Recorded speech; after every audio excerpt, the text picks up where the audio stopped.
Fala pessoal, sejam bem-vindos ao CMcast. Hoje gravando o nosso sexto episódio aqui no estúdio. E é com muito prazer que eu trago um tema muito interessante que eu tenho muita curiosidade em saber. E nosso convidado de hoje é Marco Ferrari, sommelier profissional. Eu queria agradecer, Marco, você ter aceito o nosso convite. Muito obrigado aí pela sua presença. E eu estou muito ansioso pelos assuntos que nós vamos discutir aqui. Eu que agradeço, Júnior. Muito obrigado pela preferência e estamos aqui para somar, não é? Para falar um pouquinho sobre vinho e sobre a carne, sobre a harmonização e no geral, né? Passar um pouquinho de tempo falando sobre vinho sempre eu acho muito legal. Perfeito. Bom, o Marco Ferrari é um sommelier profissional com atuação em cursos e treinamentos de enologia. Pioneiro no Ceará desde 1994, certificado como sommelier profissional pelo FISAR, especialista em formar e orientar apaixonados por vinhos nas degustações e no aprofundamento de seu conhecimento. Bom, você ministra palestras e treinamentos com focos em técnicas de degustação acessíveis e descomplicadas. Atua hoje no Doc Wine Bar, onde integra o vinho à cultura gastronômica, apaixonando o universo dos vinhos ao público cearense. Marco, currículo bem bacana. Parabéns pela sua trajetória. Eu sempre gosto de falar um pouco, iniciar o nosso podcast, dando a oportunidade do nosso convidado falar um pouco sobre a sua história, como tudo começou. Queria que você ficasse à vontade aí para contar para a gente um pouco de como foi sua trajetória até aqui. Ok, tá certo, com certeza, com certeza. Bom, na verdade eu sou italiano, sou do norte da Itália, do Piemonte. Então, podemos dizer que a gente tem o vinho no DNA, corre junto com o sangue nas veias. Minha avó, ou melhor, na chácara da minha avó, minha família fazia vinho. Isso quando eu era criança ainda, né? Só que era vinho para consumo da família, não era nada de comercial para vender, etc. Então isso aí fazia parte da minha vida literalmente. A gente ia na época da colheita, juntava a família, colhia as uvas, depois meu pai fazia o vinho na chácara da minha avó justamente. E isso, digamos que um pouco marcou a minha infância, a minha juventude. Logicamente, sendo italiano, a gente tem uma vivência com vinho, ainda mais sendo de uma família produtora, tem uma vivência com vinho que vai um pouco além do consumo apenas, vai ter um conhecimento empírico mesmo. Desde jovem, prova o vinho, já sabe se tá ok, se tem algum defeito, se tá bom, se não tá bom, etc. E isso sempre me acompanhou no sentido de gostar muito. Tive a oportunidade de me tornar profissional em 94, já aqui no Brasil, já aqui em Fortaleza, quando um italiano também trouxe de importação da Itália algumas massas e alguns vinhos. E ele, como não tinha assim muita facilidade ali com a língua portuguesa, etc., me contratou porque eu conhecia os produtos, logicamente sendo italiano e conhecendo bem a língua portuguesa, porque já estava aqui há algum tempo, então comecei a trabalhar com ele, né? Comecei a trabalhar com esses vinhos em 94 e começamos a partir dali, consegui me profissionalizar no vinho no sentido de realmente comercializar, vender como representante, na verdade, e a partir daí o vinho fez parte do meu sustento, inclusive, né, da minha vida. Logicamente que você pode imaginar, na década de 90, vender vinho no Ceará, aliás, só a ideia de beber vinho no Sim. Ceará já era algo meio Aham. revolucionário. Então isso deu uma espécie de dores de cabeça. No Imagino. começo tinha muita dificuldade por questões culturais e, digamos, até por um certo aspecto financeiro. O vinho não é uma bebida barata, inclusive até por uma questão de impostos, etc. Mas não vem ao caso agora. De qualquer maneira, isso aí, logicamente, foi um start, um começo, né? Começamos por aí. Aí, com o passar do tempo, eu estava percebendo que, apesar de conseguir fazer um certo resultados interessantes, etc., eu percebi que o X da questão não era eu vender o meu vinho, vinho que eu apresentava, etc. Era vender o vinho, o produto vinho. O problema, o entrave não era se o meu vinho pudesse entrar no gosto do cliente, o que talvez preferisse outro vinho. A questão era realmente o vinho, a bebida, o vinho, Sim. a cultura A dele. cultura, a experiência. Exatamente. Então, a partir daí, vi que se a gente queria chegar a algum lugar, tinha que trabalhar em outro aspecto também. Não só no aspecto comercial, mas sobretudo no cultural.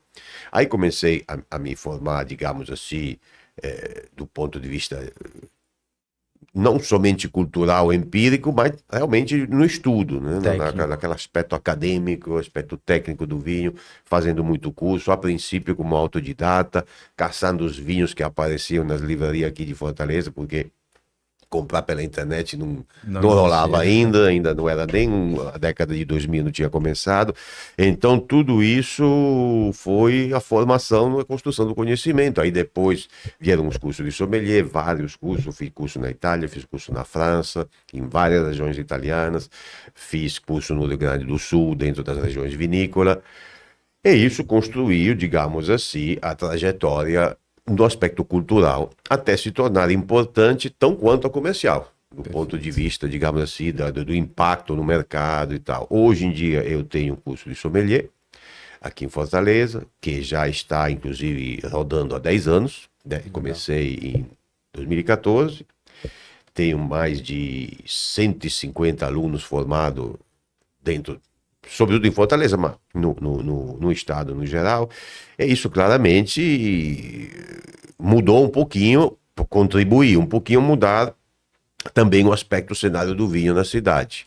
Assim, logicamente que o percurso do Brasil no vinho como um todo cresceu muito, não só em Fortaleza. Mas em Fortaleza podemos dizer que eu acredito ter dado uma certa contribuição. Com E certeza. hoje eu acredito que o vinho esteja cada vez mais interessando o pessoal daqui, tanto os profissionais que precisam se especializar mais para poder levar um conhecimento quando vão atender algum cliente, etc., como também o consumidor que quer saber, Com quer se certeza. informar, quer agregar algo ao simples ato de beber, entendem já o vinho como uma cultura, com vários aspectos, várias nuances que se tornam interessantes para se conhecer, para se saber mais. Legal. E eu acho que o vinho e a carne, eles têm muitas similaridades, né? Eu acho que assim, o consumidor hoje ele tem se tornado, sim, um consumidor mais exigente, buscando mais experiências. E a gente pode ver que tanto nos dois mercados existe uma busca por isso. Com Então, você certeza. pode antecipar aí, né, assim, a questão que o mercado brasileiro vem crescendo, mas como que você enxerga isso hoje, atualmente? Você acha que tem espaço para crescer ainda? É um mercado inicial, promissor?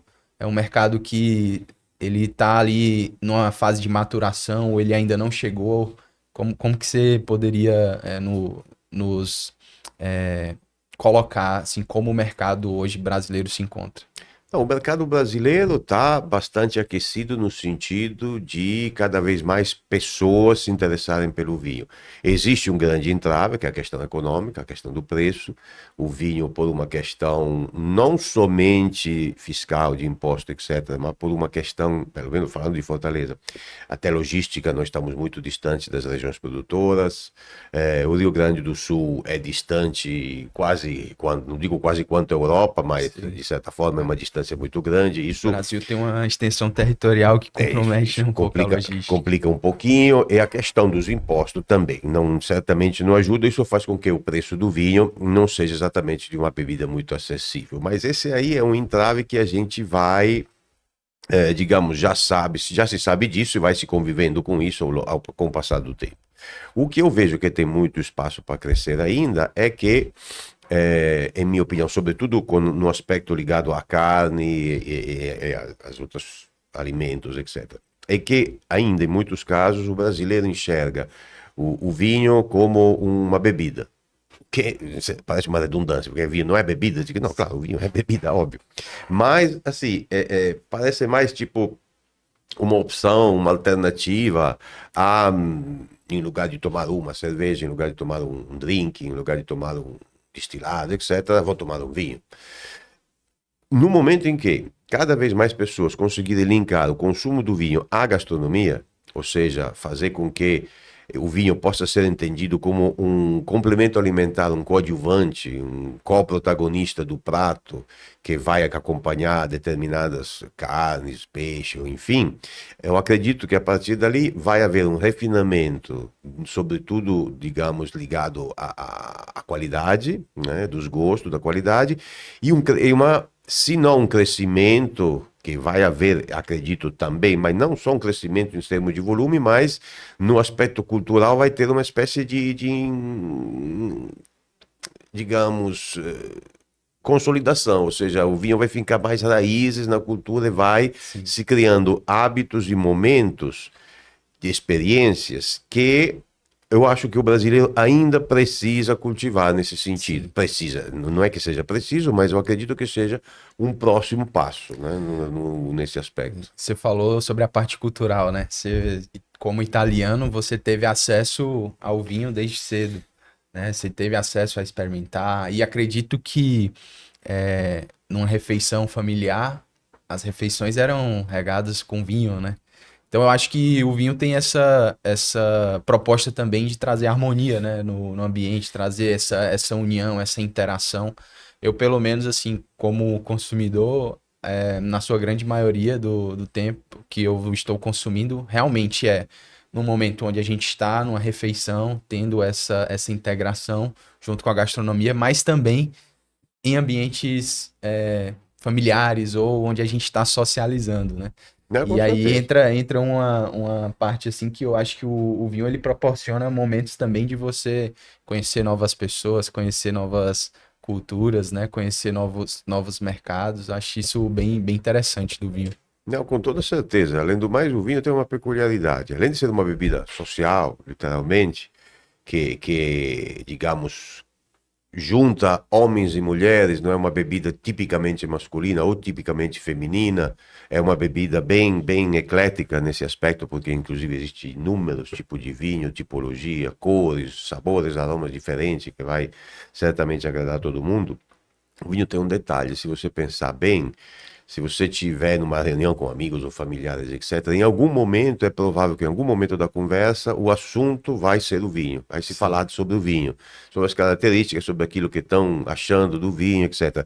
Dificilmente aconteceria isso se fosse uma outra bebida. Você não vai falar se você está numa roda de amigos, você não vai falar da cerveja. sim. Você vai falar da cerveja só se ela estiver quente. Aí você fala, mas fala mal. Certeza. E geralmente também as outras bebidas servem como acompanhamento, mas não trazem esse protagonismo, essa socialização que o Sim, vinho, como você mesmo falou, realmente protagoniza. Então, eu acho que esse é um realmente. aspecto interessante. E mais um ponto em comum. A proteína num prato, geralmente, ela é protagonista, assim como um vinho, né? Não, Então, com toda certeza, com toda certeza. E casam perfeitamente no sentido da harmonização, dos paladares, etc. e pessoal, hoje a gente vai ter um momento aqui que a gente vai discutir um pouco sobre isso, né? Que o Marco pôde falar sobre essa parte da harmonização, falar um pouco sobre os vinhos, as uvas, os paladares, os cheiros, né? Então a gente vai ter um momento assim que a gente vai ser bem bacana. Então acompanhem aí para vocês poderem aprender um pouco, assim como eu vou aprender aqui com a presença do Marco. Marco, eu tenho uma dúvida Sim, para tirar com você, porque assim, hoje na carne, a primeira impressão quando você vai vender uma carne, ela é visual. Você vende a carne pelo que o cliente vê. O vinho, a gente sabe que tem muitos rótulos, né? Então eu acredito que seja um produto muito sensorial, diferente da carne que é visual. Hoje, o que que você poderia nos falar de, assim, de que forma a gente consegue identificar de que realmente é um vinho bacana, independente de rótulo, independente de uva, quais principais fatores você considera relevante o consumidor pontuar para caracterizar como um vinho interessante e bacana para consumo? bem, a lista é um assunto bastante extenso. Claramente, quando o consumidor se aproxima de uma prateleira cheia de rótulo, etc., existem sempre alguma dúvida e, geralmente, uma tendência de comportamento é aquela, cadê aquele vinho que eu já conheço? Esse aqui, pronto, eu vou esse aqui, assim não tem um erro. Sim. E o jeito geralmente é repetir essa mesma experiência. Só que assim, agindo dessa forma, basicamente vai se privar de várias experiências positivas que poderia ter provando vinhos diferentes. Então, o primeiro conselho que eu tenho é que não se intimide e tenha novas experiências, faça realmente diversifique, etc., porque o vinho vale a pena ser conhecido. Como existem muitos rótulos, etc., bem, primeiramente, há uma coisa a ser levada em consideração, que no comércio ninguém dá nada. Então, se um vinho estiver extremamente econômico ou numa promoção rasgada, aí vale a pena entender bem o motivo. Ou seja, às vezes pode ser porque esteja parado há algum tempo, ou talvez não seja exatamente 100% das suas condições, uma safra muito velha, sem ter condições de envelhecer no sentido de ser um vinho de guarda. Mas acredito que a dica mais importante seja: fale com o profissional. Busque o profissional de venda, busque alguém que atenda ali, o atendente, e tire as dúvidas com ele, porque isso aí é garantido 100%. E, se possível, procure locais onde existe esse atendente, ou seja, não fique sozinho a tentar descobrir, porque realmente o rótulo do vinho a gente pode passar de rótulo relativamente simples de serem decifrados, como os rótulos, por exemplo, brasileiro, argentino, chileno, do Novo Mundo no geral, que traz o nome da uva, traz eventualmente uma indicação reserva ou gran reserva, que nos faz supor que o reserva seja melhor um pouquinho que o não reserva, e o gran reserva acima um pouquinho disso. Mas assim, também não temos garantia daquilo que vai... Ou seja, não sabemos qual é o paladar desse vinho. Então, o interessante é sempre buscar a ajuda do profissional, que é para ter um profissional numa área de vinho, alguém que conheça, que saiba indicar. Perfeito. E aí vai um ponto interessante que você colocou aqui para os nossos clientes, tanto de varejo como de restaurantes, investir em profissionais, né, que realmente entendam para estar colocando produtos de qualidade, tanto na sua carta como na sua gôndola, né? Com toda certeza, o profissional é que vai fazer a diferença, porque não adianta colocar vinho muito na promoção, sacrificando margem ou liquidando, etc., quando você pode obter um resultado de melhor qualidade, não apenas no aspecto econômico-financeiro, mas de melhor qualidade no sentido do atendimento, da qualidade do atendimento, da qualidade da satisfação do cliente, colocando um profissional que saiba explicar o vinho ao consumidor. Perfeito. Você tocou num assunto interessante, porque eu convivo com isso em casa, e assim, minha mãe, quando ela vai comprar algum vinho, ela dá preferência em comprar esses reservas ou gran reserva, porque existe vamos se dizer, uma informação de que esses vinhos, eles teriam uma qualidade superior. Sim. E você falou que nem sempre isso vai ocorrer, né? Porque na verdade, em tese é assim que funciona, ou seja, sempre são uma qualidade superior do outro que não é ou reserva ou gran reserva. Mas às vezes você está naquele momento desejando o vinho mais leve, mais frutado, e esses vinhos já geralmente são vinho mais estruturado, mais encorpado, que casam melhor com as carnes, por exemplo. E aí depende um pouco daquilo que você está buscando. Então por isso que é sempre importante tentar se aconselhar com um profissional que realmente possa lhe orientar e encaminhar. Trazendo uma analogia aqui para o mundo da carne, é como se você tivesse o mesmo um corte grill, um outro corte Angus, seria mais ou menos essas classificações. Mas, com certeza, exatamente. Aliás, ali é batata, literalmente é exatamente o exemplo igual, porque você na carne hoje em dia, sobretudo com essa infinidade de cortes que tem mais recente, até pouco tempo atrás, relativamente pouco mesmo, a carne era filé mignon, picanha, maminha contra filé, bife, e daí não escapava. Hoje em dia existe uma variedade grande de corte que, se o consumidor não conhecer, Aí ele vai morrer na picanha ou no filé mignon. Tudo bem, Sim. ele não vai errar, é aquilo que conhece, aquilo que ele gosta. Mas se tiver uma pessoa ali que possa orientá-lo, poderia indicar algum tipo de carne, indicar também como fazer. Olha, isso aqui é muito bom no forno, ou na churrasqueira, ou então na parrilha, etc. É. E aí ele vai ter uma experiência bem mais interessante. Aí vai ampliar o conhecimento e vai ajudar também, portanto, a sua experiência a ser mais rica e mais interessante. Legal. E assim, na carne, a gente sabe que o preço, ele anda paralelo, sim, à qualidade. A gente não tem assim, as discrepâncias de preço que o mercado do vinho tem, porque eu acredito que tenham rótulos muito caros, né? Como Tem. também a gente tem rótulos assim bem mais acessíveis. Mas a carne, ela tá diretamente proporcional. Geralmente, 1 quilo de um produto, ou é porque aquela parte do animal, ela é proporcionalmente muito baixa em relação ao peso do animal, então, assim, ela tem uma valorização maior, como também a raça do animal Claro. influencia muito no preço.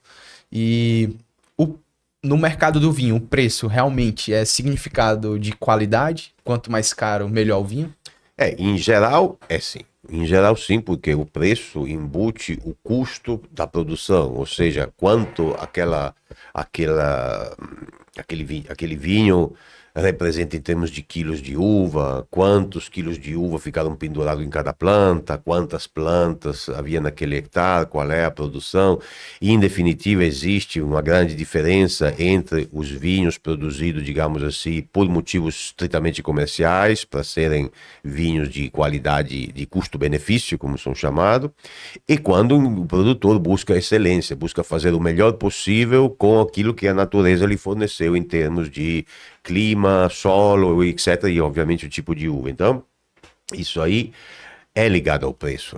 Isso aí se transforma num custo, se transforma em preço, etc. Uma dica que se pode dar para o consumidor é que nem sempre um vinho comparando um vinho de R$ 100 com um vinho de R$ 1.000, nem sempre a diferença não é 100 vezes melhor. Aquele vinho pode ser 100 vezes mais caro, mas não é 100 vezes, não Não é necessariamente proporcional. 100 vezes melhor, exatamente. Mas é interessante que, conhecendo o vinho, conhecendo o tipo digamos assim, como foi produzido, etc., né, isso se pode consultar, inclusive, até na internet hoje, é rápido, na própria prateleira. É interessante que a gente comece a sentir os sabores, os aromas, o gosto do vinho propriamente dito, e perceber que quando vai num vinho mais caro, às vezes muito mais caro, tem algumas diferenças de sabor. E aí vai entender que para chegar naquele nível, foi preciso um esforço muito grande que justificou um determinado preço. Claro que o marketing também faz a Ajuda sua muito. parte. Não, com toda certeza. Isso aí não pode ser esquecido. Mas, generalizando, podemos dizer que no vinho também é a mesma coisa. Ou seja, à medida que o vinho cresce, em termos de qualidade, o preço acompanha. Sobretudo porque a qualidade no vinho, a diferença do gosto, que é subjetivo, a qualidade no vinho, como na carne, como em qualquer coisa, é estritamente ligada a parâmetros objetivos. Ou seja, o vinho de qualidade demanda uma uva de qualidade, a qual, para se ter, é preciso um trabalho muito detalhado no vinhedo, então vai ter uma uva de qualidade que custou para chegar naquela qualidade, e depois você terá que fazer um trabalho consequente, comprar barricas de carvalho, por exemplo, que tem um custo relativamente elevado, aliás, elevado mesmo, deverá passar anos afinando dentro delas, então ali acumula-se custos, e afinal, quando vai fazer os cálculos, Os você cálculos. vê que o preço se torna mais caro. Perfeito, perfeito. E, Marco, você quer apresentar o que você trouxe aí pra gente? Ou algum, Roto falar um pouco sobre isso? Pessoal, fez alguns preparos aqui dentro do nosso mix. Eu queria agradecer aí o pessoal da Cara Preta que disponibilizou alguns cortes. A gente vai estar apresentando aqui para vocês. A gente vai iniciar com carpaccio, que seria uma entrada, e logo em seguida a gente vai servir alguns cortes. Mas eu tô ansioso em aprender assim um pouco sobre isso e eu queria te deixar à vontade para você falar, né? Perfeito. E a gente vai ter esse momento aqui de sinergia com a carne, com o preparo. Eu vou falar um pouco sobre os cortes e você pode falar o que ficaria legal. E aí a gente vai conversando sobre quais dúvidas ali surgem no decorrer. Perfeito. Ok. Beleza? Vitor, você pode pedir pro André. Eu queria agradecer também, pessoal, o André Leite. O arroba dele é André Leite BBQ. Ele que fez o preparo de todas as carnes. Ele tem um Instagram voltado para eventos de churrasco, que é o do Fogo BBQ. Se vocês quiserem acompanhar lá, fiquem à vontade. A gente vai estar colocando aí também na descrição, tanto o Instagram do Marco como o Instagram do André, e para vocês acompanharem. E você falou que hoje você trabalha com a parte de educação também, né? Ensinar os seus clientes a parte da prática, né? Exatamente. Como que funciona hoje, assim, esse braço aí do seu negócio? Bom, para além das palestras eventuais, situações que o pessoal me contrata, etc., que a gente faz até customizada, de acordo com, pode ser evento corporativo, que a gente faz bastante, pode ser particular. Uma coisa que eu tenho basicamente sempre direto é o curso de sommelier. Então, o curso de sommelier, que é o curso da IWTO, que é um curso para sommelier com chancela internacional, portanto tem certificado internacional, que na verdade hoje em dia, se eu fizesse um balanço, eu poderia ver que dos meus alunos, metade são literalmente profissionais, mas uma outra metade não tem nada a ver com a profissão. Sim. São pessoas que gostam de vinho, fazem o curso, porque é como... Entusiastas. Exatamente, entusiasta. Com qualquer coisa é assim, na verdade, né? Sim. A pessoa gosta de motocicleta, Normalmente quer se começa informar, assim, né? exatamente, quer se informar sobre a motocicleta, vai lendo, etc. E assim, quem gosta de vinho também faz a mesma coisa, mesmo se não seja, que não tenha nenhuma ambição profissional. Perfeito. Então, eu tenho esse curso que se divide em 3 níveis. A gente dá o curso sempre aos sábados pela manhã. E agora estamos, por exemplo, com uma turma de estudo do nível 2, que está cursando, vai terminar não nesse sábado, que é o feriado, no próximo. E depois vamos começar o nível 3, que é o final, aí a pessoa se forma. Legal. E no ano que vem vai começar de novo o nível 1. É Legal. assim, vamos tocando o barco. Quem tiver interesse em participar ou conhecer mais sobre o... É só falar comigo, pode ir lá no Instagram, @vinhofortaleza, que aí a gente tira todas as dúvidas, explica como funciona, como não Perfeito. funciona. E aqui uma dúvida pessoal. Sim. Eu vi que você é sommelier e existe uma área que é a enologia. Né? Isso. Você conseguiria me explicar assim, um pouco a diferença sobre isso? Perfeitamente. Podemos dizer que, dentro do universo das profissões ligadas ao mundo do vinho, no aspecto mais técnico, tem duas que são mais emblemáticas, vamos dizer assim. Um é o enólogo, a outra é o sommelier. As duas profissões, as duas figuras profissionais tomam conta do vinho, literalmente. Só que o enólogo toma conta do vinho desde que ele é vinho em potência, digamos assim, ou seja, quando ainda não é vinho, mas quando tem um terreno que ele vai plantar um vinhedo, depois ele vai escolher o tipo de uva, o tipo de planta que ele vai plantar ali, como ele vai trabalhar e conduzir no aspecto da viticultura, no aspecto agrícola, portanto, depois vai ter a colheita da uva, ele vai cuidar de quando vai fazer essa colheita da uva, depois leva a uva para a vinícola, faz o vinho propriamente dito, afina o vinho, envelhece se for o caso, vende o vinho sai da porta da vinícola, acabou o trabalho do enólogo. O trabalho do enólogo vai até aquele momento, ou seja, é quem faz o vinho, literalmente. É como se ele ficasse da porta para dentro ali. Exatamente. É o profissional que faz o vinho, é o artista do vinho, se quisermos chamá-los assim. Na verdade, é um profissional formado, existe uma formação de nível superior, de enologia, Perfeito. com um caminho para doutorado, etc. e tudo mais. Esse é o trabalho do enólogo. O sommelier, o que é que ele faz? O sommelier, ele vai tomar conta do vinho a partir do momento que o vinho sair da vinícola até a hora que aquele vinho for servido. Então aí é o sommelier que vai ter que responder por como esse vinho viajou, por como esse vinho foi armazenado, em que local ele foi armazenado. Não interessa se se trata de um restaurante, se se trata de uma distribuidora, ou de uma loja, ou de um supermercado, enfim. O que interessa é que aquele vinho tem que ser cuidado, e quem faz isso é o sommelier, que cuida também da parte do serviço, etc. e tal. Obviamente tem que entender de degustação, porque é ele que vai destrinchar, explicar, mostrar, enaltecer o vinho, oferecer o vinho em sua melhor forma para o consumidor. Então se trata de todo esse aspecto. Esse sommelier, a única coisa que o sommelier não faz é o vinho, que quem faz é o enólogo. Perfeito, mas eu acredito que são duas vertentes ali fundamentais, né? São fundamentais, na cadeia o enólogo do vinho, não né? pode faltar, porque tem que ser. Sim. Tem que haver alguém que faça o vinho.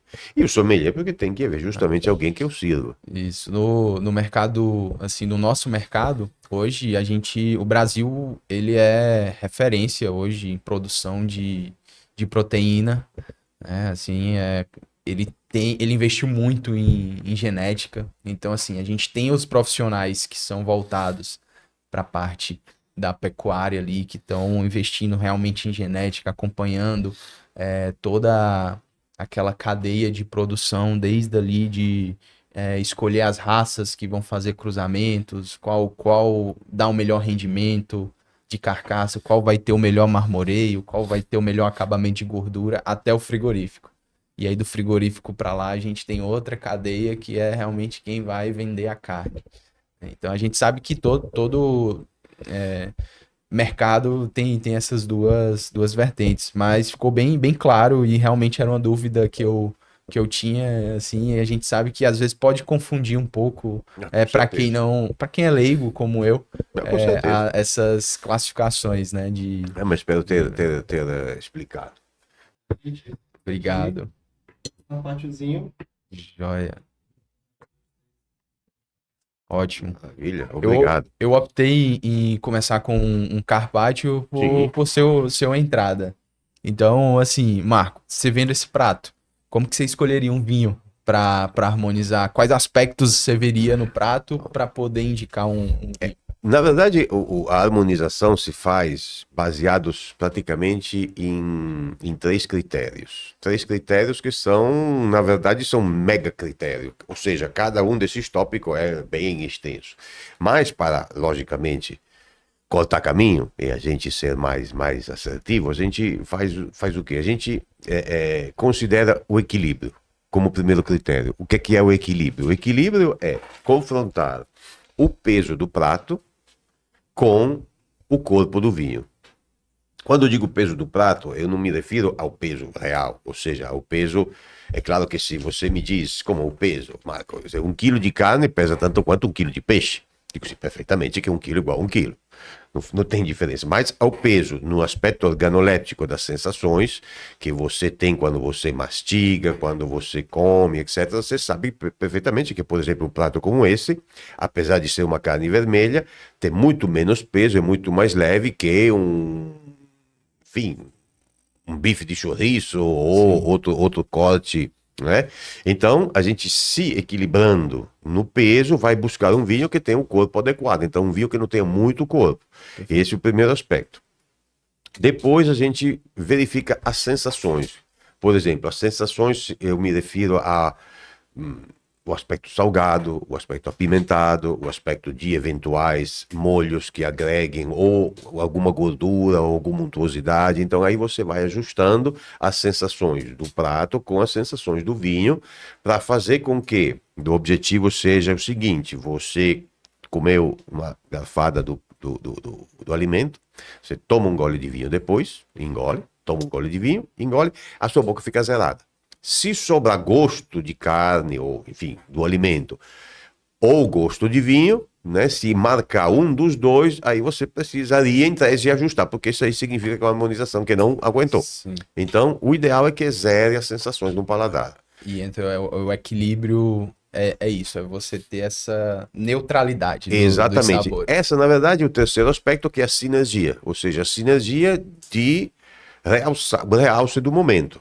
Ou seja, você não apenas comeu um bom prato, ou tomou um bom vinho, mas conseguiu combinar os dois e sua nível de satisfação da experiência multiplicou muito mais do que 1 mais 1 que é igual a 2, né? Então você tem essa oportunidade com a harmonização. Para harmonizar esse carpaccio, eu escolhi um espumante, que é um espumante que, primeiramente, é muito legal o espumante no geral para a entrada, porque ele tem a característica de uma boa acidez, tem característica de gás carbônico, isso faz com que praticamente a boca da gente vai salivando como reação às características do espumante. E salivar, você já sabe, água na boca, né? Sim. Então já lhe predispõe para poder aproveitar melhor o prato. Então esse aí é uma das funções do espumante.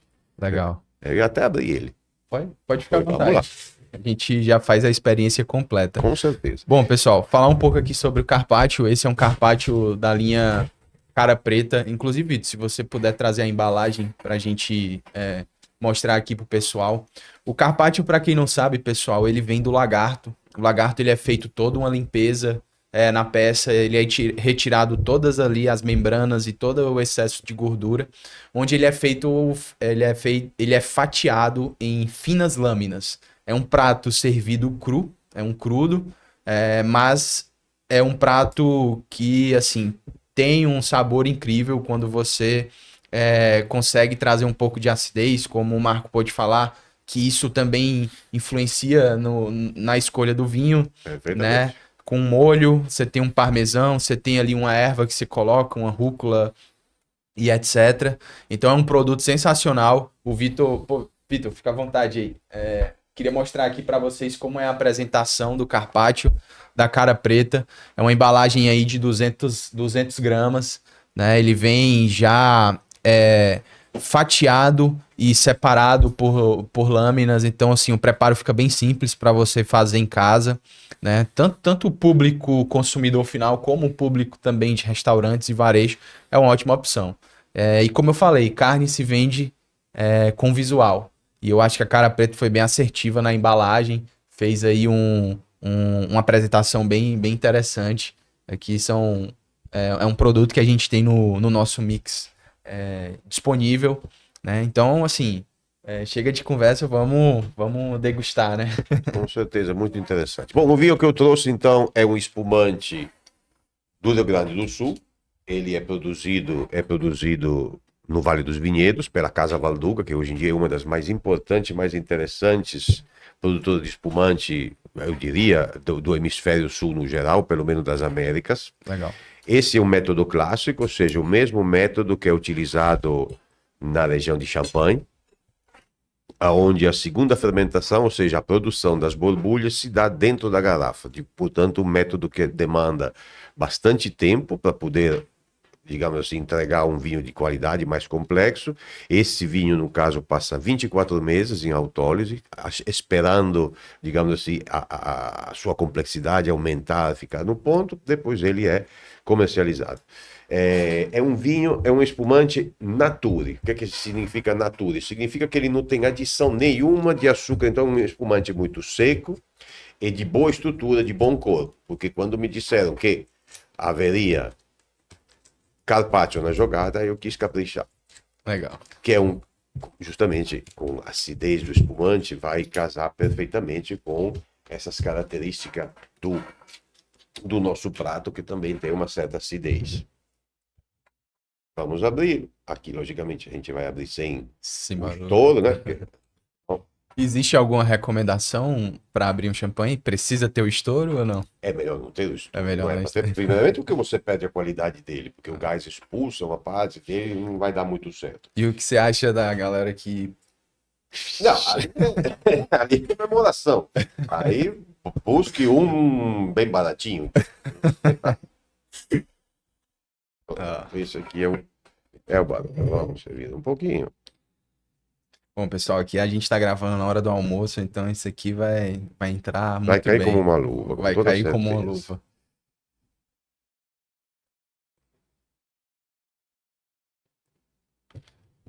Bom, Marco, eu queria que você fizesse as honras aí, se servisse primeiro, e se você puder demonstrar também o que a gente pode fazer, iniciar Não tem Na nenhum degustação ritual não complicado. não tem nenhum A gente ritual? não, absolutamente te agradeço. Eu vou logo aproveitar, com certeza, que vale a pena. Então, torradinha. Fica difícil fazer a degustação pela TV, porque eu posso dizer qualquer coisa que vai dar tudo certo. Mas, de qualquer maneira, Consegue um vamos tentar guardanapo explicar. pra gente, por favor?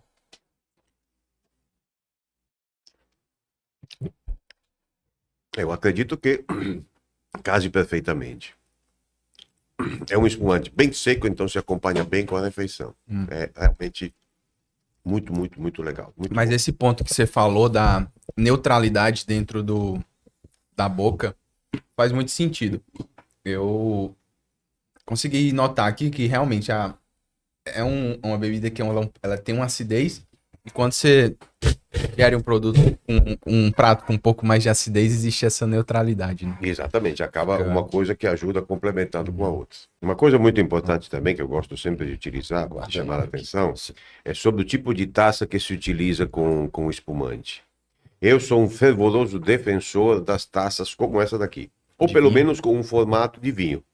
Não daquela taça flute, aquela bem fininha do espumante, porque você perde muito o aroma do vinho com aquelas taças. Ou seja, você não consegue perceber, porque elas são fininhas, né? Então você tem um espaço limitado. Aqui você tem como aproveitar o aroma do vinho de uma forma bem melhor. E esse vinho é até bastante interessante. Ah, legal. E pelos aspectos. você tocar nesse assunto, até porque, pessoal, antes da gente começar a gravar, a gente cometeu uma gafe de não trazer as taças, né? E o Marcos prontificou em providenciar. Queria agradecer, Marco, aí, a sua presteza.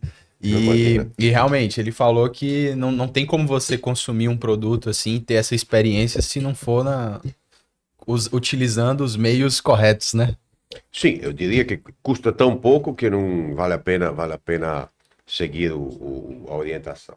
Perfeito. Porque uma taça de vidro, ela muda literalmente o paladar do vinho. Muda as sensações, muda o tipo de aroma e sabor que você sente. Isso é um teste que a gente faz. Perfeito. Ó, pessoal, aqui para vocês terem uma visibilidade, vou tentar pegar uma fatia aqui do Carpaccio de forma. Então, assim, o Carpaccio, eles são fatias mais finas. Ó. Então, você vê, geralmente, ele é um formato circular, que caracteriza o músculo, né, do lagarto.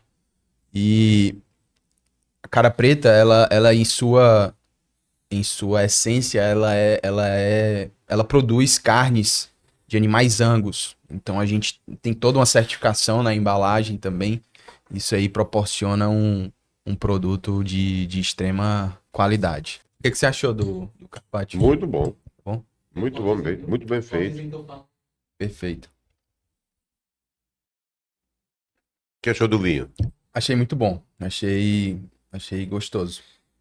Essa particularidade que você falou sobre a taça era algo que eu me apegava muito, né? Acho que até por uma questão cultural, a gente tem essa tendência a colocar o espumante numa taça mais fina, Mais né? fina. Então é interessante eu aprender isso, que eu vou começar a me policiar para ter essa experiência numa taça de vinho normal. É porque, na verdade, o que é que acontece? Basicamente, se a gente for avaliar aquilo que importa na degustação do vinho, no sentido aquilo que nos traz prazer na degustação do vinho, a gente avalia os três aspectos, né? O visual, o olfativo e o gustativo.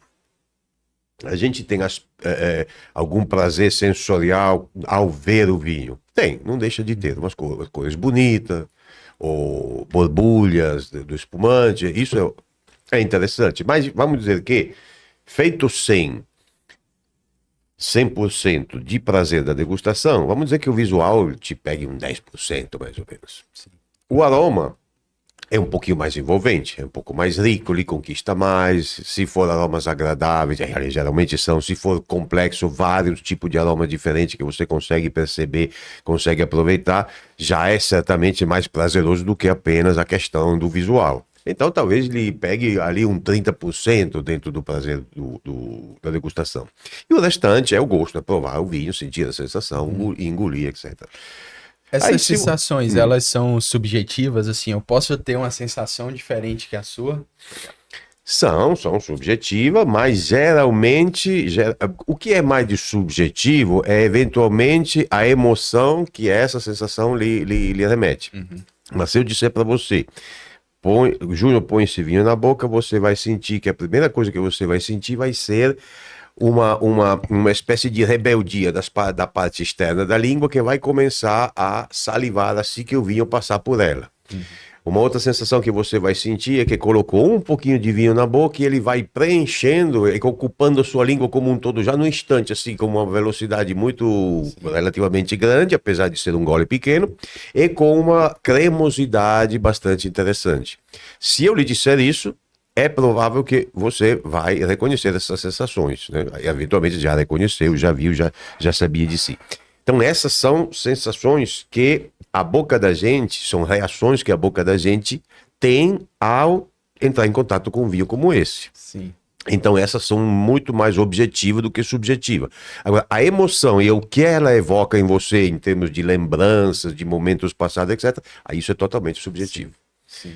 Portanto, é sempre um equilíbrio entre as duas coisas. Isso é interessante porque às vezes assim, falando por situações que eu já vivenciei. Às vezes um mesmo rótulo, o mesmo vinho, em momentos diferentes, vamos dizer, eles têm sensações diferentes. Depende muito do momento, das companhias que você tá e até mesmo do prato.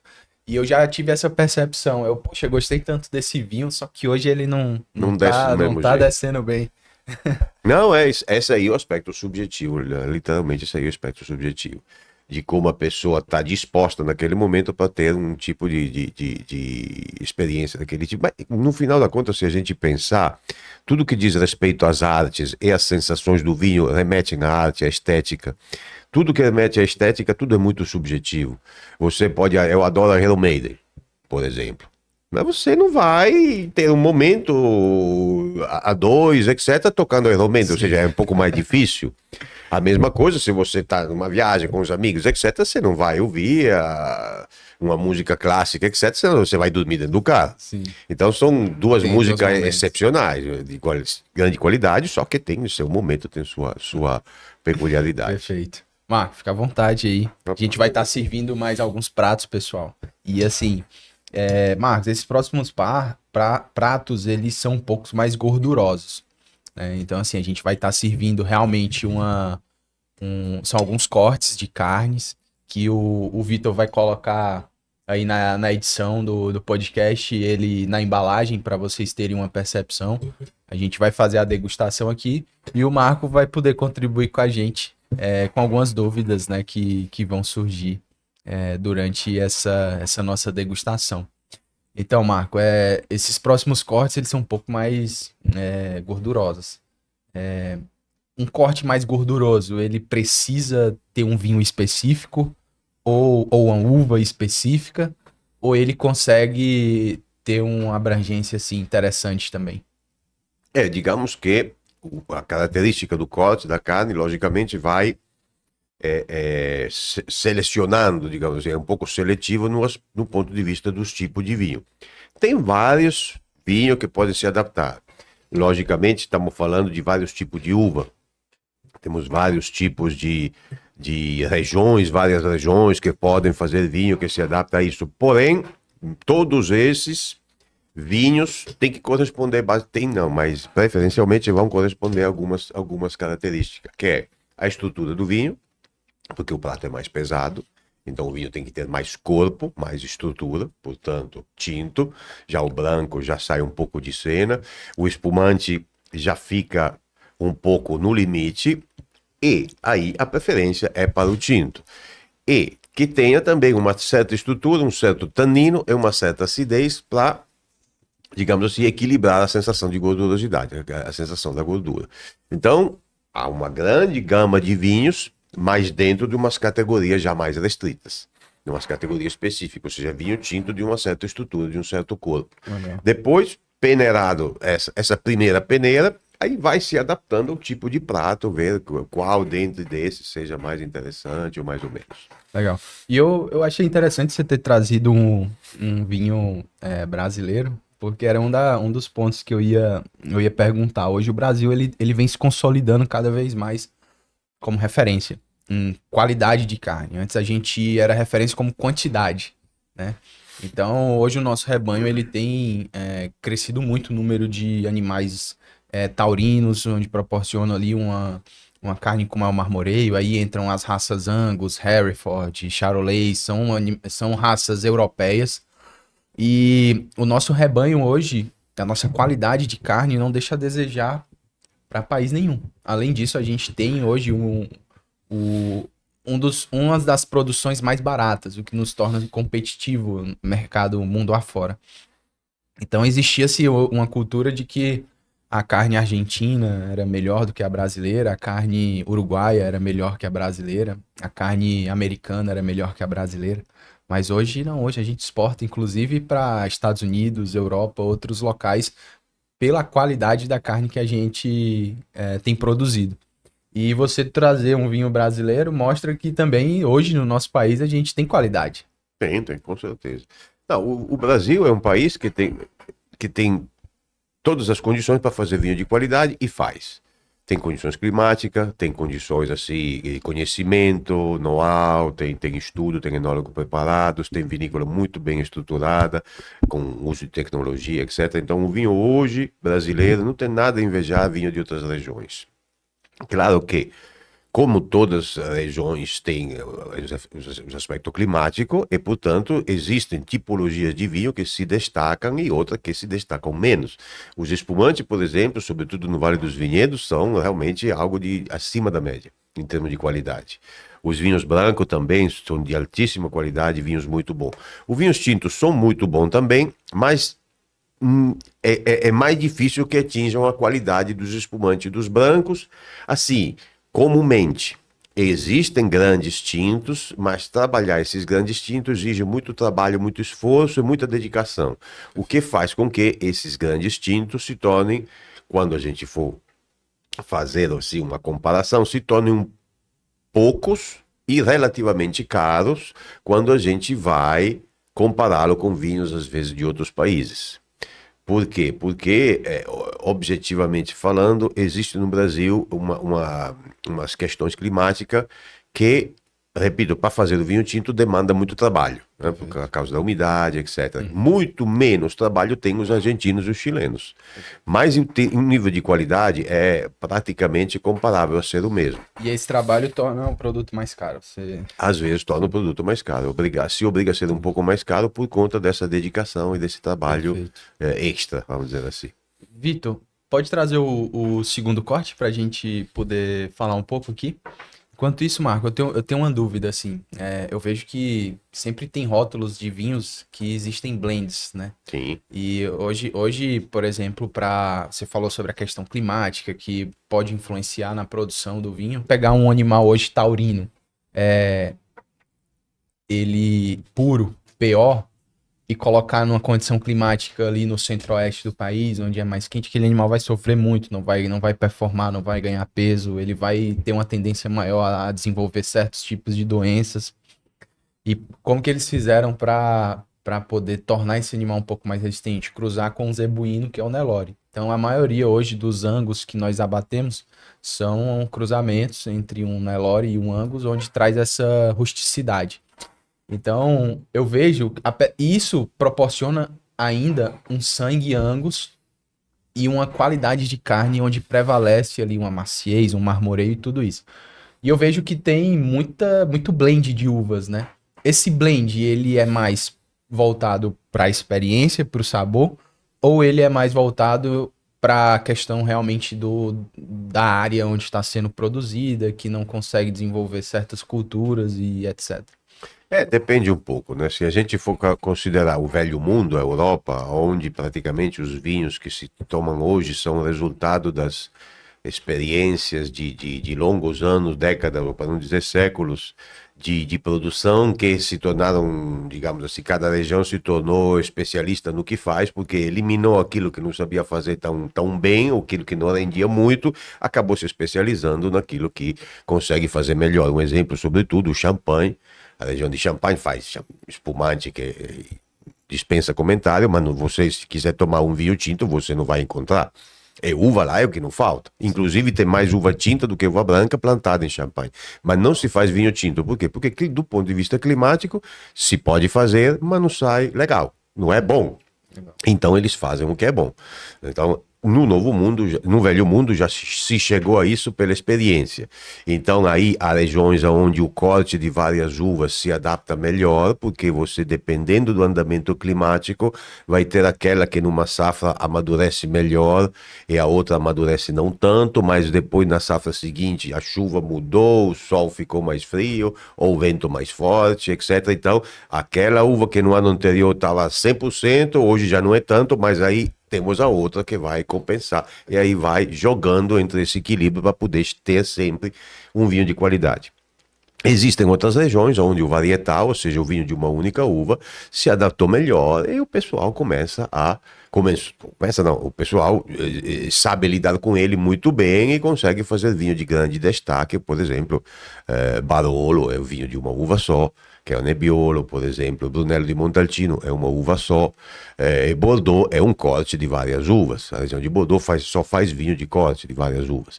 No Novo Mundo, isso ainda está para ser descoberto, porque no Novo Mundo se tem uma experiência, a palavra diz Novo Mundo, estamos falando aí de uma experiência, digamos, acumulada de uns 50, 60 anos, que no mundo do vinho é quase nada.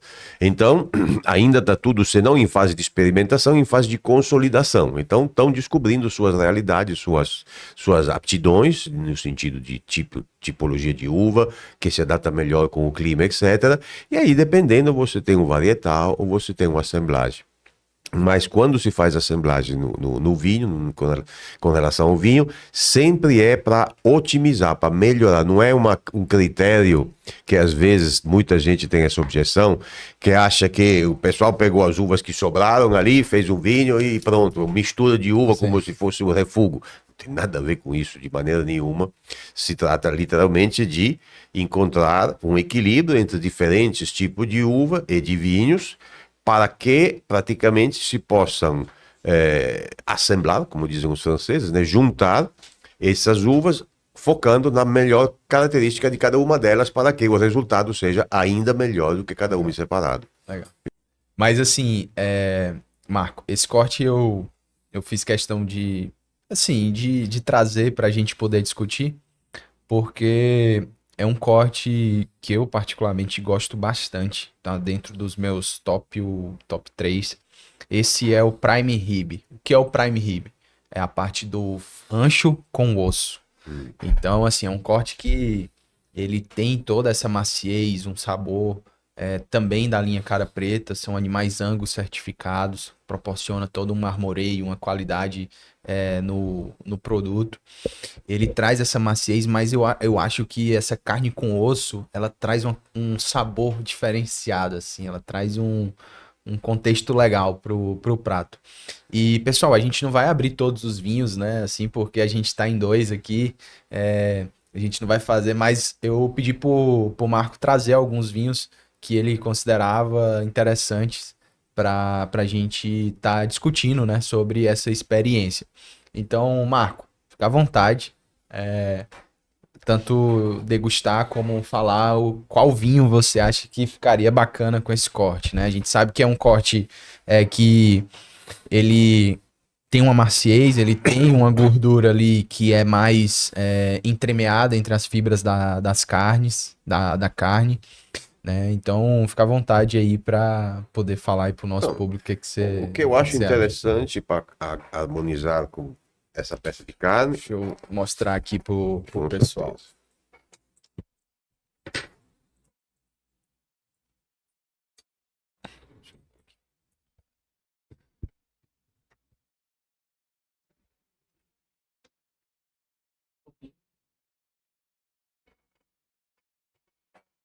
Aqui, pessoal, Prime Rib, um corte que fica O ancho, viu, Marco? Ele é porque assim, no contrafilé, a gente tem a parte mais próxima do dianteiro e a gente tem a parte mais próxima do traseiro. A parte mais próxima do traseiro é onde a gente chama o chorizo, que a gente tem um acabamento de gordura na superfície da carne. A parte do dianteiro, a gente tem o ancho e a capa de filé. Essa capa de filé é um corte que é tirado e dentro dela, abaixo dela, a gente tem um ancho, que é esse corte aqui. Então a gente não encontra essa característica de um acabamento de gordura por cima da carne, mas é uma carne mais entremeada entre as fibras da carne e é uma carne muito saborosa. Então, assim, eu queria pedir para você fazer as honras. Se você puder pegar aqui, mostrar para os nossos Com certeza. telespectadores.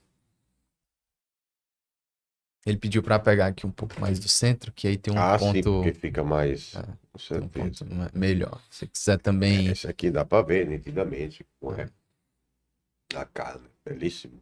Belíssimo corte. Realmente. Tem uma faca aqui para você. Legal.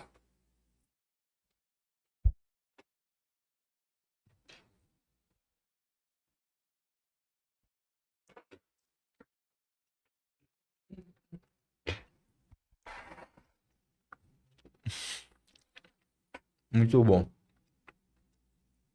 Muito macio, saborosíssimo. Apesar de todas as complexidades logísticas envolvendo o preparo e a nossa gravação, eu acho que entregou o que o corte, a proposta do corte. Não, fenomenal. Fenomenal. Muito bom mesmo.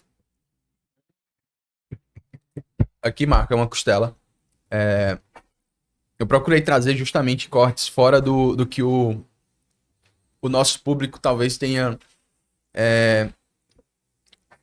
assim, costume e cultura, né? Que é a famosa picanha, a maminha. Sim, sim, sim. Então, assim, eu trouxe um prime rib e uma costela 4 ossos. Essa costela, ela vem do traseiro. Então, assim, o André, ele foi, assim, muito cauteloso na hora do preparo. É uma costela que passa aí por um bom tempo de cocção para que ela chegue macia. É um corte bem mais gorduroso. Você pode ver que, assim, apresenta um aspecto, mas não deixa de ser uma sensação também muito boa. Assim, incrível no paladar.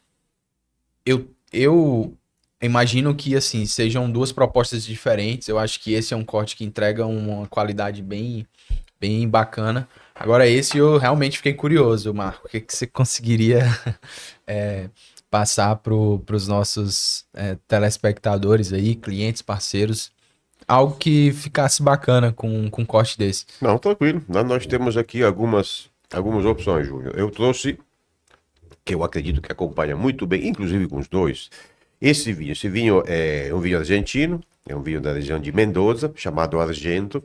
Argento Single Vineyard. O que é que isso significa? Argento é a marca, né, do vinho. Single Vineyard é que ele é produzido, significa que ele é produzido em um único vinhedo. Ou seja, as uvas desse vinho aqui são produzidas num único vinhedo, que logicamente, para ter essa honraria, tem que ser um vinhedo que tem uma qualidade reconhecidamente de climática, etc., de qualidade realmente bem elevada.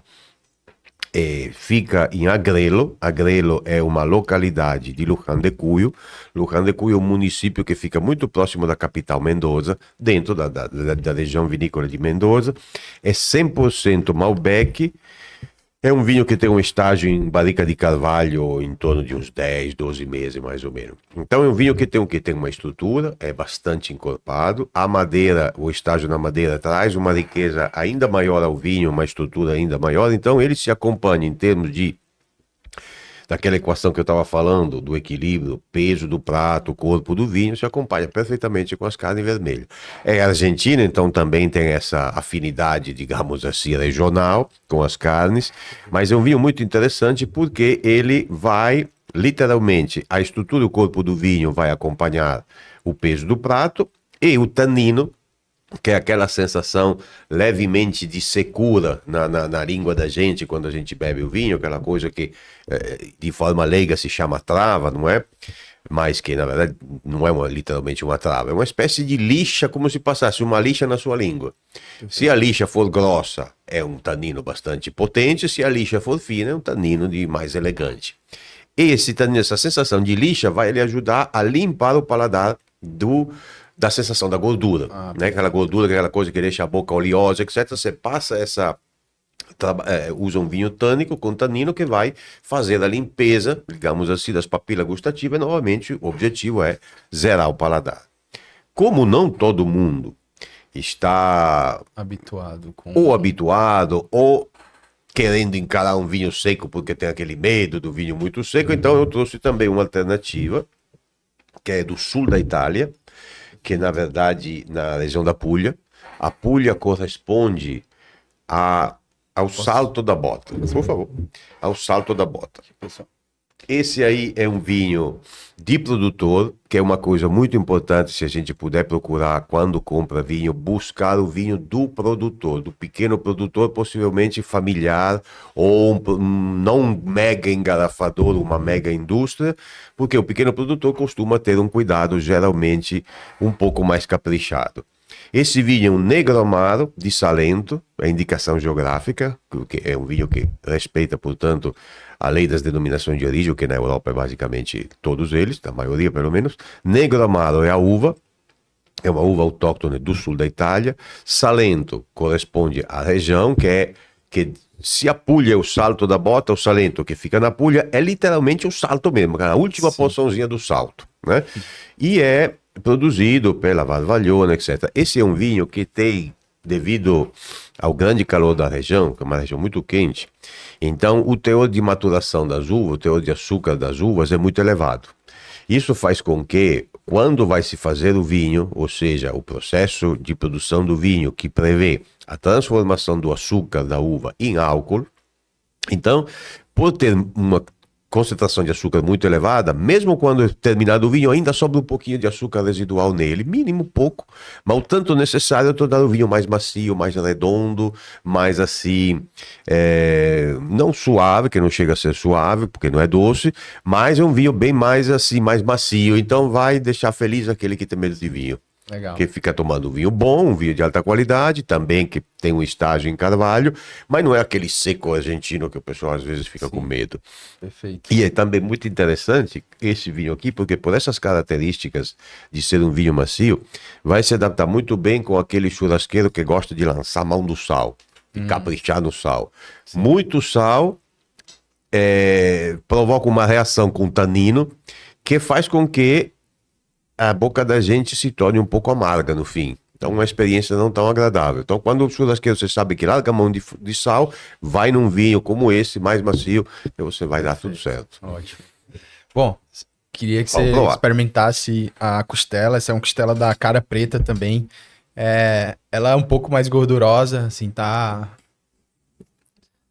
Corte aí com osso também. Então... realmente é um corte para quem gosta de um corte mais gorduroso. A gente vai colocar na edição do podcast o corte também na sua visibilidade crua na embalagem para vocês poderem ter uma percepção. Eu gosto muito de costela. É um corte assim que tem uma... O André conseguiu também deixar ela desmanchando aqui. É uma maravilha essa costela. É uma maravilha essa costela, realmente. Ó, pessoal, infelizmente, essa percepção é uma que a gente não consegue passar por câmera, mas eu vou tentar passar aqui para vocês na minha fisionomia.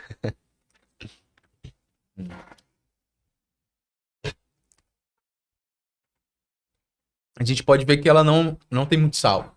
Ela ficou na parte de bem equilibrada. Então a gente já não teria problema com tanino, né? Não.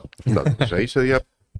Mas cairia muito bem. Esses dois vinhos são vinhos que não tem erro. André, obrigado. Aqui, pessoal, mais um corte também que a gente trouxe. Esse cordeiro. Eu quis deixar ele por último, por ser algo mais diferente, né? Mas antes de falar sobre ele, eu queria só resumir o que você falou, que eu achei bem válido a gente deixar aqui para os nossos ouvintes.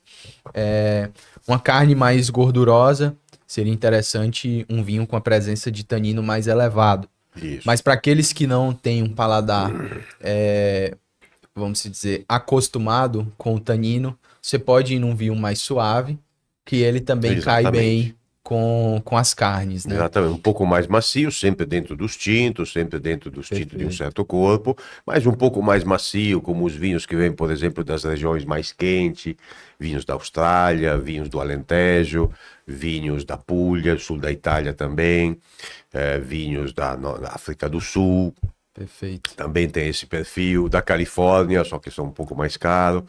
Em definitivo, alguns chilenos, argentinos também, mas geralmente esses outros lugares são mais... Cometeria algum crime se eu comesse uma carne com vinho branco?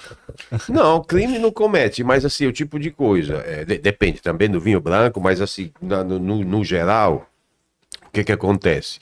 Você vai tomar um vinho que ele não tem a estrutura para acompanhar a carne. Aí você pode, tá beleza, mas... Sim. Afinal vai ser água. A experiência, a sensação dos dois vai ser... O equilíbrio na boca não vai existir. Não vai conseguir, não vai conseguir. Seria a mesma coisa se a gente tivesse utilizando esse Malbec com aquele carpaccio. A estrutura do Malbec ia literalmente afogar o carpaccio, ia morrer afogado o carpaccio. Não sentia mais o carpaccio, não sentia mais nada. Assim como aqui, logicamente, com esse Scott, um vinho branco ou rosé, ele vai fazer o efeito da água quase, não vai conseguir aguentar a concentração de sabor. Hoje, tipo, o vinho rosé, ele tá muito próximo ali do vinho branco na sua proposta ou é uma pegada totalmente diferente? Não, na faixa, do ponto de vista tanto da harmonização, como até da estrutura e tudo mais, tá mais próximo do branco que do tinto. A tendência legal. Hoje é. Legal. Bom, esse aqui é um corte de cordeiro que eu quis colocar. O cordeiro, ele tem uma particularidade que é o sabor. A gente sabe que o cordeiro, geralmente, ele tem um sabor um pouco mais aguçado, né? É um corte também que tem uma presença de gordura, mas não é uma gordura tão grande como, por exemplo, uma costela. Mas eu queria saber hoje, assim, com esses cortes, com essas tipos de proteínas um pouco mais exóticas, com um nível de sabor mais forte, existe algum tipo de vinho ideal para uma harmonização? Ou a gente pode seguir aí a pegada da carne vermelha em geral? No geral, sim, não é tão diferente. Agora, apenas com essa pegada mais aromática, mais perfumada, é interessante procurar vinho que tenha uma certa componente especiada, de especiarias. Aí tem algumas castas que tem mais essa predisposição. Por exemplo, a Syrah é uma dessas, Cabernet Sauvignon também é outra, eventualmente Merlot, mas Cabernet Sauvignon e Syrah são aquelas que possuem uma riqueza de especiarias na sua própria característica, no seu próprio aspecto primário, que pode acompanhar de forma mais interessante o carneiro, por exemplo. Vamos experimentar aqui. Eu particularmente gosto muito de cordeiro. Essa aqui, viu, Marco, é uma picanha de cordeiro. Geralmente a gente está mais acostumado com carré, né? É a parte ali do lombo do animal. Mas eu quis trazer um corte mais diferente para a gente ter essa percepção. Bom, Marcos, assim, na verdade, Marcos, eu abrasileirei seu nome, né? Mas é Marco. Isso. Marco, Pô, eu tô muito feliz em ter tido esse momento aqui com você. Aprendi bastante. Eu acho que o nosso público, ele vai poder aprender muito nesse podcast. Eu sei que, assim, o mercado do vinho, ele é crescente, ele é pujante. E tem muitas também assuntos a serem abordados. Não vai ser em 1h30, 1h10, 1h20 que a gente vai conseguir abordar todos os assuntos. Mas eu acho que ficou um pouco aqui um conteúdo legal para você, que você possa desenvolver esse lado em você e procurar um profissional como o Marco para se especializar, para aprender mais, aprender no detalhe, ter todas essas sensações. Marco, fala pro nosso público, quem quiser te encontrar, quem quiser aprender um pouco mais sobre esse mercado, esse mundo que o vinho que é algo gigantesco. Fala seu Instagram, um pouco sobre o seu curso, o seu trabalho, as suas palestras, para aqueles que tiverem interesse poder te procurar. Com certeza. Bom, antes de tudo, quero agradecer, porque é realmente uma experiência muito interessante, muito legal, fantástica, eu diria. Carnes são de primeira, porque a gente tem que dizer, vocês têm que acreditar, mas pode ter certeza que realmente estão de altíssima qualidade. Sobretudo, Prime Rib realmente é uma carne de estrutura mais macia. Perfeito. Perfeitamente, perfeito. Muito, muito, muito boa. No que diz respeito ao meu trabalho, o canal de comunicação mais fácil, como sempre, hoje em dia está sendo, sempre é o Instagram, né? @Vinho Fortaleza. Aí eu sempre atualizo tanto as iniciativas que eu tomo quando se trata de fazer um novo curso, uma nova turma, etc., como também outras situações, degustações que eu organizo lá no DOC propriamente ou em outros lugares. Caso tenha interesse, caso alguém tenha interesse em fazer um trabalho diferenciado, ofertar, por exemplo, um momento diferente numa reunião de trabalho, numa convenção de venda, um corporativo, um evento que envolva degustação de vinho, estamos à disposição, inclusive com todo o equipamento, taças, etc., tudo por nossa conta, vinho inclusive. E, repito, estamos lá no Instagram para o que der e vier. E eu novamente preciso agradecer e, logicamente, fazer um brinde, né? Um brinde, saúde. Tchim, tchim. A gente vai encerrar o nosso episódio. Eu queria agradecer a todos que ficaram até aqui. Eu tô sendo cobrado para encerrar, que todos que estão atrás da câmera estão aqui querendo experimentar esses cortes, ter um pouco da experiência do que a gente mencionou aqui no nosso episódio. Mas não esqueçam de curtir, de comentar, de compartilhar com quem vocês acreditam que tenham interesse em aprender esse assunto. Esse tipo de conteúdo a gente faz para você, que é nosso cliente, nosso parceiro e as pessoas que são entusiastas no assunto também. Então, é isso aí, pessoal. Até mais. Até o próximo episódio.